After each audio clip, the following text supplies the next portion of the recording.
Imagine standing at your high school reunion. The guy who used to stuff you in lockers is bragging loudly about his brand new Tesla and his fancy corner office. Meanwhile, you are standing there quietly in 5-year-old jeans. You are completely at peace because you know you could buy his entire subdivision without even checking your bank balance. That glorious, silent confidence is the absolute peak of stealth wealth. The harsh psychological truth is that most people do not actually want to be rich. They just desperately want to look rich to other people. And the difference between those two desires is exactly what separates those who build permanent generational freedom from those who remain trapped forever in a miserable, high-stress prison of luxury car payments and designer debt. The sentence sounds brutal because it is brutal. You are not living in a culture that teaches you how to become free. You are living in a culture that teaches you how to perform freedom while remaining financially dependent. It teaches you to convert private victories into public theater. It teaches you to confuse the signal of wealth with the substance of wealth. It teaches you to buy visible artifacts of success before you have built the invisible systems that could actually support them. And because the entire machine is built on comparison, it quietly rewards you for sabotaging your own future as long as the sabotage photographs well. This is why the moment you finally get rich, or even start moving meaningfully toward wealth, your first instinct should not be to announce it. Your first instinct should be to hide it. Not out of paranoia, not out of shame, but out of strategic intelligence. Wealth is easiest to keep when it is hardest to detect. The moment you broadcast your financial success, you stop being a person in the eyes of many people and start becoming a category. You become a wallet with a pulse. You become an opportunity set. You become a target. The scammer sees liquidity. The opportunistic relative sees a rescue fund. The service provider sees margins. The casual friend sees an unspoken subsidy. The social circle sees status and begins silently rewriting the rules of your role inside the group. This is not cynicism. This is forensic accounting of human incentives. Money does not merely change what you can buy, it changes what people believe they are entitled to extract from you. The luxury watch does not just tell time, it tells everyone around you that your time is expensive, your standards are elevated, and therefore the price of serving you should be elevated too. This is the wealth premium, and it is one of the least discussed taxes in modern life. The moment your wealth becomes legible, ordinary costs begin mutating. Contractors quote differently. Venues charge differently. Dealers negotiate differently. Advisors package differently. Schools, clubs, charities, and even distant acquaintances recalibrate their expectations around what your presence should yield. You think you are buying a nicer product, but often you are simply buying more aggressive extraction. You pay more for the same meal, the same repair, the same insurance, the same holiday, the same square footage, because visible wealth invites a pricing psychology that invisible wealth does not. This is why broadcasting success is so financially destructive. It does not only increase spending because you want more, it increases spending because the world around you learns to charge more, and that is only the external side of the damage. The deeper injury happens internally, in the architecture of your identity. Once you begin signaling wealth, you create an appearance prison. Every purchase becomes precedent. Every upgrade becomes a new baseline. Every expression of simplicity begins to look like decline, even if it is wisdom. The car cannot merely be reliable, it must now be impressive. The vacation cannot merely be restorative, it must now be photogenic. The restaurant cannot merely be nourishing, it must now be socially legible. You think you are acquiring luxuries, but what you are often acquiring is maintenance. You are building an expensive identity that requires constant funding, constant defense, and constant explanation. This is the mathematical trap hidden beneath lifestyle inflation. The first luxury purchase is never the cost. The cost is the chain of future purchases required to make the first one appear coherent. Once you wear one visible badge of status, the rest of your life begins feeling underdressed. Your home has to match the car. Your watch has to match the home. Your social circle has to match the watch. Your vacations have to match the social circle. And suddenly you are not using money to create optionality. You are using money to avoid contradiction. This is how people with high incomes remain spiritually and financially cornered. They are not poor in the conventional sense. They are trapped in a high-cost narrative. They cannot downshift without feeling humiliated. They cannot say no without feeling exposed. They cannot disappear without feeling irrelevant. They are managing perception full-time, and perception is one of the most expensive subscriptions on earth because it never stops billing you. This is why the culture of fake it till you make it is not just foolish, it is predatory. It recruits your insecurity and repackages it as ambition. It tells you that if you can just look the part long enough, reality will catch up.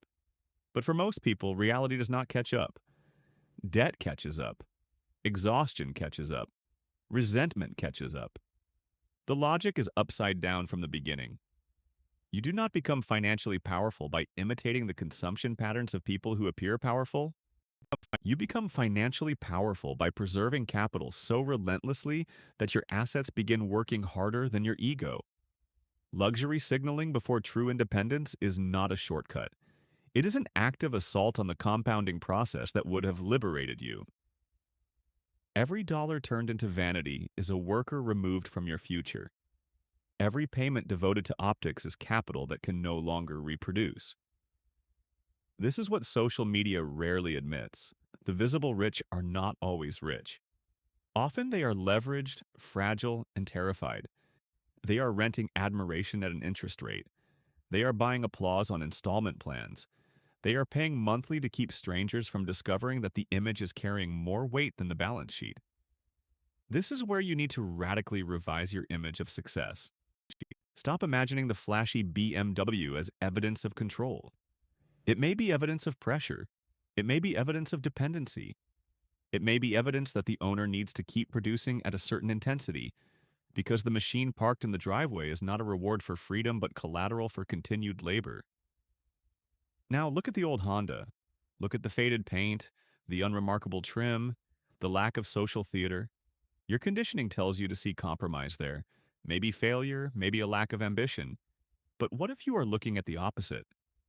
What if you are looking at a person who understands depreciation, opportunity cost, and psychic overhead? What if you are looking at someone who would rather own a boring machine outright than rent a glamorous identity indefinitely? What if you are looking at the true architect of power?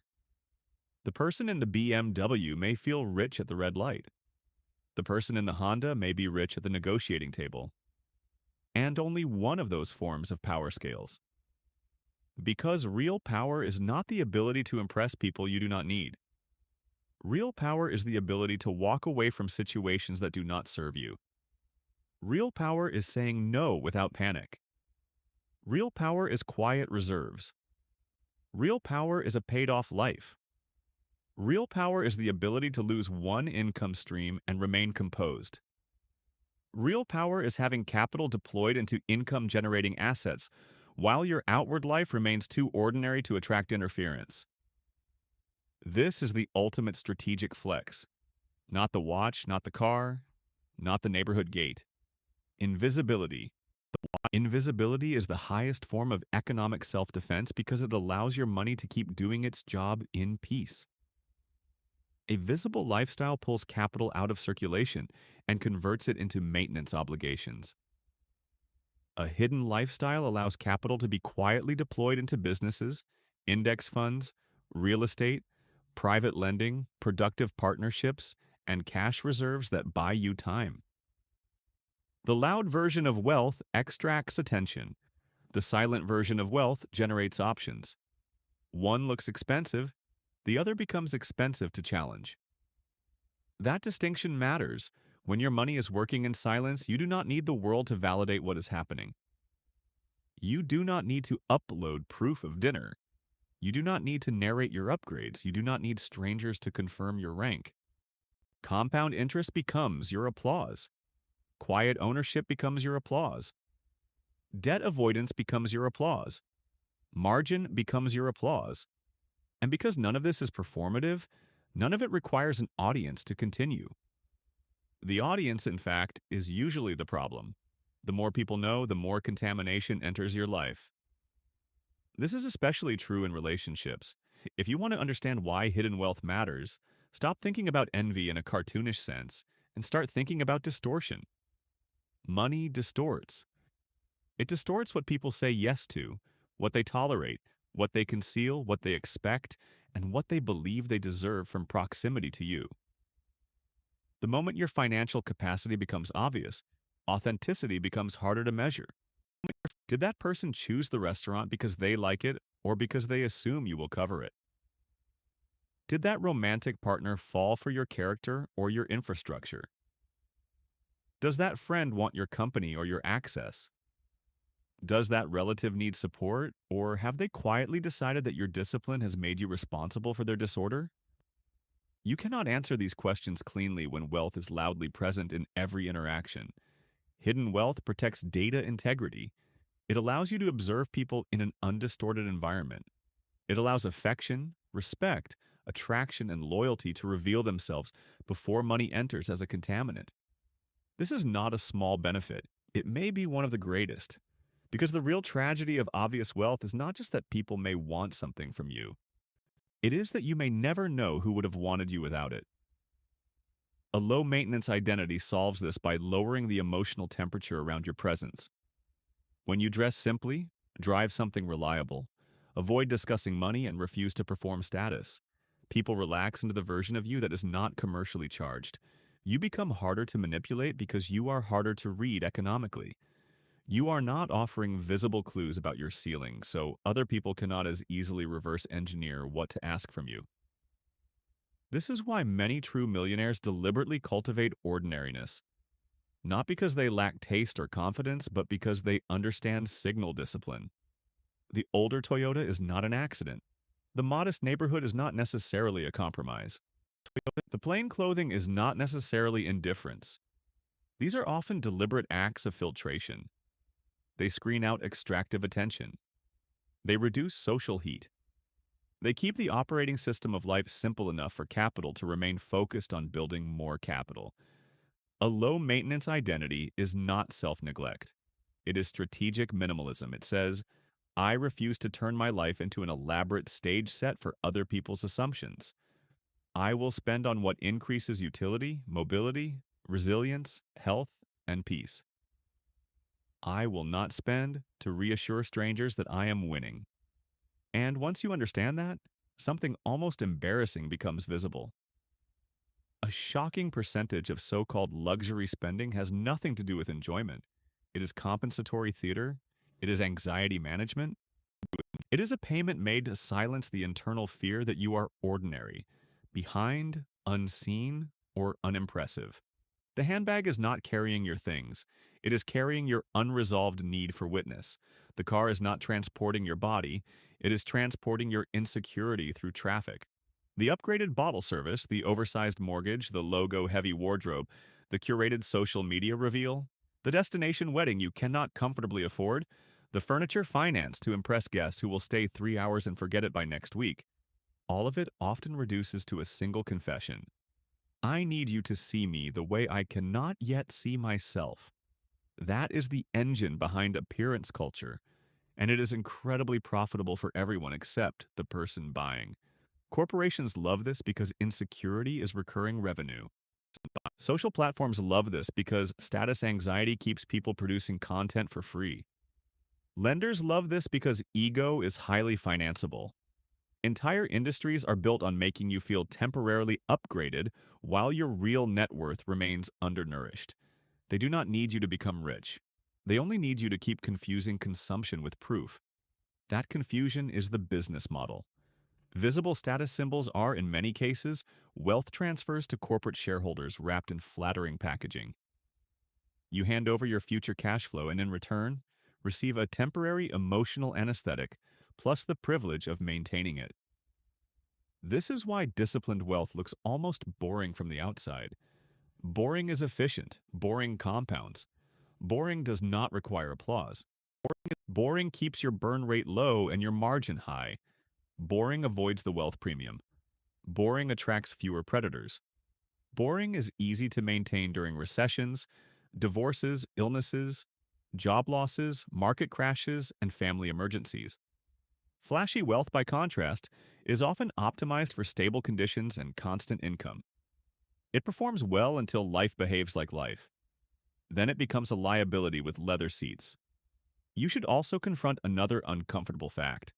Admiration from strangers is one of the weakest currencies you can chase. It does not pay your bills, calm your nervous system, improve your sleep, or protect you in crisis.